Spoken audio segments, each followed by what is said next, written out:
And for Muslims, this is not an activity in the head.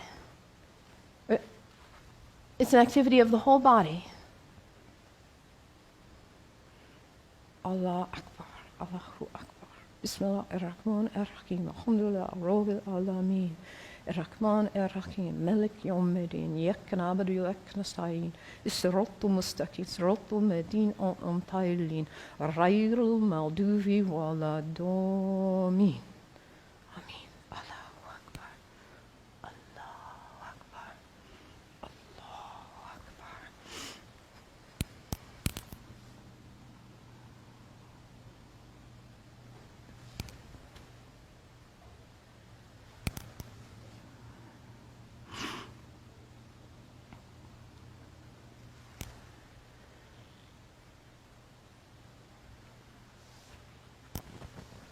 Can you imagine how limber you'd be if you did that 17 times a day? And it's done in the direction of Mecca, northeast, more or less. To hit that reset button in order to come back, to hear that voice still and small like we just sang about, to come back to what matters. So practical, I love that, the second pillar of Islam. Islam also reminds us to always be concerned about those who are less well off than ourselves. Over and over in the Quran it says, be concerned about the widows and orphans. Be generous. I brought some soup as a symbol of generosity, giving, donating to food banks, giving to people who need food. I think about Muhammad almost like a social genius. He himself was an orphan. By the time he was 6 years old, he had already lost both his parents. He knew marginality. He knew it.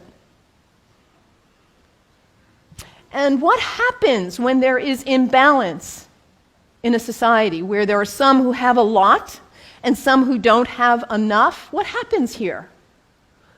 Those who don't have enough are suffering, aren't they?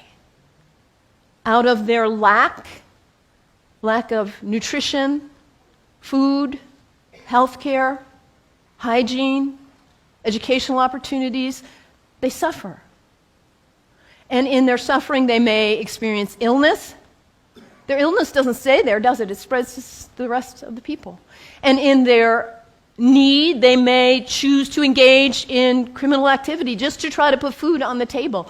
And that destabilizes the whole society when you have some without and some with too much. And what about the people with too much? Greed is spiritual bankruptcy.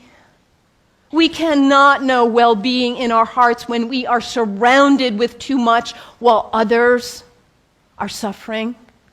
It creates instability. And Muhammad, peace be upon him, he was a spiritual genius, saying, let's bring it back into balance. Let's give. Let's be generous. And this is the third pillar of Islam, zakat, generosity.